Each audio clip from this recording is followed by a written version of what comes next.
Em entrevista ao jornal Valor Econômico, Marinho, Luiz, não Rogério, disse que o governo pode acionar os Correios para substituir a empresa norte-americana, entre aspas. Posso chamar os Correios, que é uma empresa de logística, e dizer para criar um aplicativo e substituir. Aplicativo, se tem assim. Não pode ser verdade. Imagina aí, Carol, chama os Correios.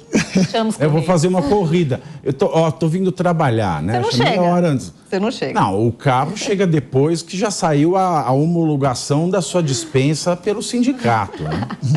Vamos começar, então, do começo. Quem é Marinho, né? Eu venho alertando desde o ano passado. Ele é um petista raiz lá, né? Ele foi presidente da CUT, do Sindicato dos Metalúrgicos, foi prefeito de São Bernardo. Então, ele tem uma extensa vida aí do petista raiz ali, mais uma vez, daquele que pensa que o funcionário não pensa com a sua própria cabeça, que o empresário vai lá e chicoteia os empregados. Essa é a cabeça que está hoje comandando o Ministério do Trabalho. E, gente, vem cá, ele realmente acha que o Vale do Silício não conseguiu fazer um aplicativo para concorrer com o Uber, mas nós, o grande, incrível, majestoso, tecnológico... E com a ministra da Tecnologia que a gente tem agora, ó... Estado brasileiro vai conseguir desenvolver dentro dos Correios. Agora, Pavinato, vamos pensar como que vai ser o aplicativo? Igual o trem-bala da Dilma. Olha, primeiro, os funcionários, eles não vão poder ser demitidos. Eles vão ter que trabalhar das 8 às 17 horas, com a parada de 1 hora para almoço. E o que mais? Eles, além de não poder ser demitido também, tem um ponto importante. Você já pensou que um taxista da Uber vai chegar a tempo?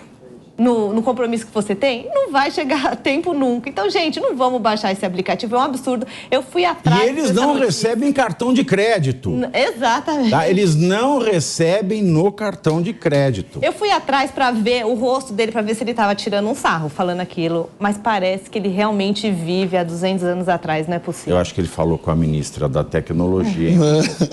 Cara, a ministra da Tecnologia, sai Marcos Pontes, o astronauta... E entra a nossa excelentíssima ministra Luciana Santos. Que isso, né, cara?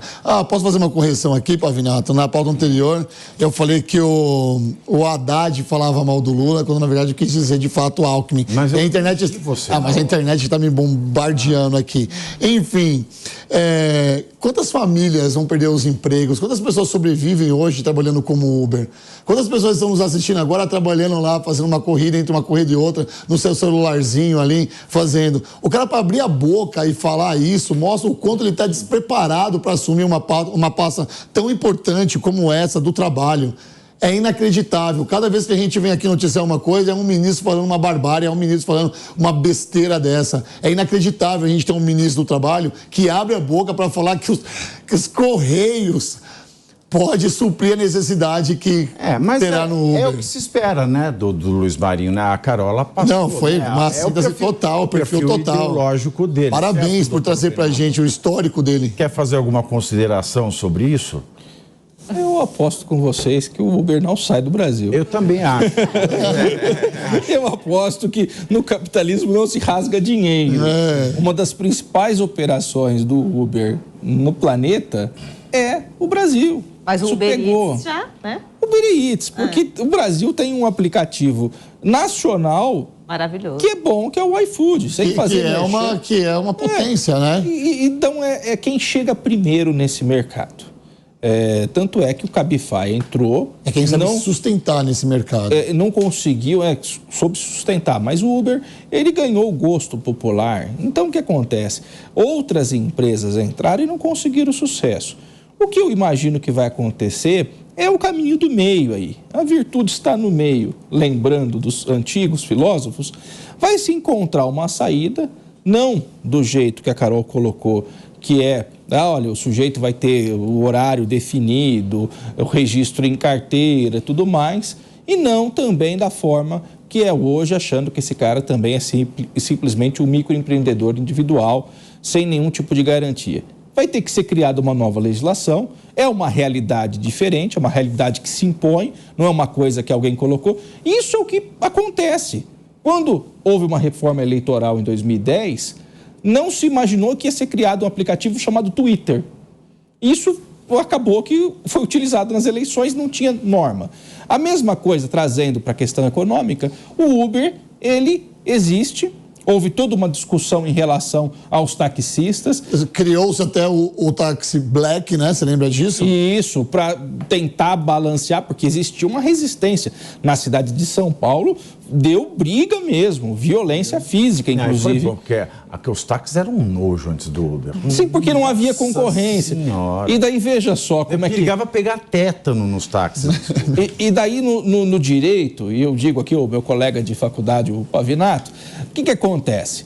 No direito se encontra uma saída. Hoje o Uber é táxi, tecnicamente. Juridicamente, o Uber não é táxi. Sabe por quê? Porque o táxi é um serviço público mediante concessão. O Uber é um trabalho privado em que o sujeito presta um serviço de locomoção como motorista privado. Tecnicamente são coisas distintas, por isso que o pessoal do táxi sossegou, falou, olha, isso daí não é táxi. Efetivamente, faz o mesmo serviço. No final das contas, você sai de um lugar e vai para o outro. Então, o que eu acho que vai acontecer? O caminho do meio. O Uber vai falar, vou sair, sabe aquele negócio que você... vou sair, mas... Se você pedir com jeitinho, eu fico, né? Eu não acho que essa notícia foi levada a sério pelo pessoal do Uber, sinceramente. Mas não tem sabe o que me preocupa de verdade nisso tudo? De novo, o que vai ser do nosso processo trabalhista no Brasil nos próximos anos, né? Tem uma historinha legal que o fundador da Zara, que acho que a maioria das pessoas que nós acompanhando conhece, uma varejista da Espanha, falou que um dos países mais difíceis para se trabalhar é o Brasil. Né? Porque em qualquer outro país, legislação trabalhista, qualquer país, o cara que dirige o caminhão podia chegar com as roupas ali na porta da loja, parar, descarregar, deixar ali dentro da loja, trancar e sair. No Brasil precisa do cara que dirige, precisa do cara que descarrega, porque a legislação trabalhista não permite que uma pessoa tenha mais de uma função, dependendo da situação. Precisa da pessoa que abre a porta da loja, precisa da pessoa que liga a luz. Então, assim, é impossível o custo do Brasil. Claro, a Zara continua aqui, mas foi um depoimento importante para a gente ver, a gente precisa viabilizar. Sempre, claro, defesa, tem muitas defesas que a gente precisa manter do trabalhador, porque é básico. Mas tem que viabilizar uma coisa mais normal, mais natural, para que todos nós consigamos contratar alguém sem medo de colocar a gente no pau, né, como se diz. Então, é um país que não é muito amigável para o empresário, tirando o empresário que recebe os juros do BNDES. E aí tem uma... Eu chamo o seu Alfredo, aliás, um abraço para o seu Alfredo. E aí tem uma coisa interessante, Carol, que é o seguinte, a gente está falando aí de um governo que se diz do Partido dos Trabalhadores, mas não há um diálogo com esses trabalhadores, porque veja, a maior parte dessas pessoas, ou pelo menos uma parte considerável, porque ainda faltam dados sobre isso, não tem como motorista de Uber a sua função principal.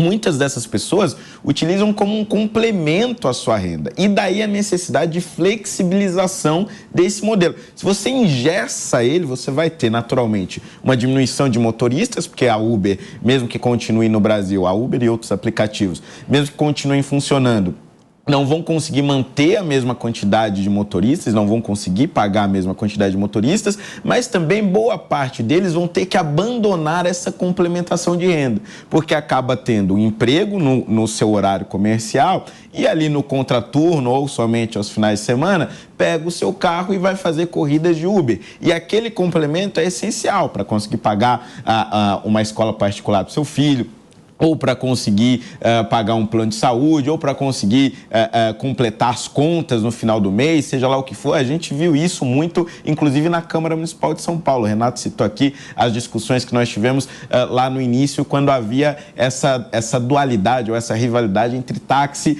e Uber. Boa parte dos motoristas argumentavam justamente isso. Olha, eu não me vejo como um taxista, porque o taxista ele está lá todos os dias, de manhã até o fim da noite. Mas muitos ali só trabalhavam nos finais de semana, outros só trabalhavam à noite, ou só trabalhavam de manhãzinha, quer dizer... Não se máfia da concessão também. Exatamente. E também, eles não se enxergam como funcionários de ninguém. Eles fazem o próprio horário. Uma vez que um suposto...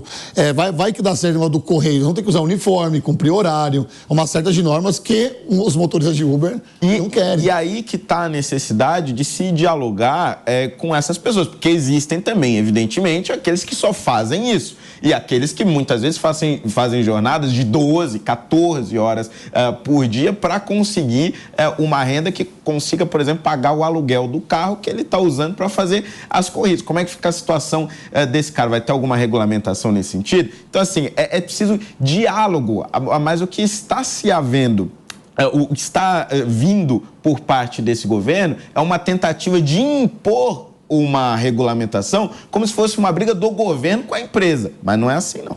Até porque, né, você não pode ter 2 registros numa carteira de trabalho. Né? Sendo você trabalha... tem um horário de trabalho aqui e tal, a legislação tem essas coisas loucas. Aí você vai ter que ser CLT, aí você vai ter um piso, vai ter o mínimo da categoria, vai ter o sindicato do motorista de Uber. Num mês que não teve corrida boa, ele vai ganhar aquele piso e não vai dar para pagar as contas. E aí, onde é que ele vai trabalhar depois para conseguir isso aí? Porque se ele trabalhar mais lá, o aplicativo não vai querer disponibilizar por conta da hora extra. É por isso que tem que chegar num meio termo. E planejamento, né, Pavinelli? Você tem que ter um planejamento, não pode ventilar uma notícia dessa, assim, ao léu de qualquer forma. Tem que ter um planejamento. Ele tem que ser, no mínimo, um pouco mais responsável nas suas falas e vir a público e não falar isso, sem nenhum planejamento. Sem ter conversado com a categoria, sem ter conversado com as pessoas que trabalham com isso de verdade. Sem planejamento, cara, a gente vai noticiar aqui muitas e muitas outras coisas desses ministros aí que estão ativos.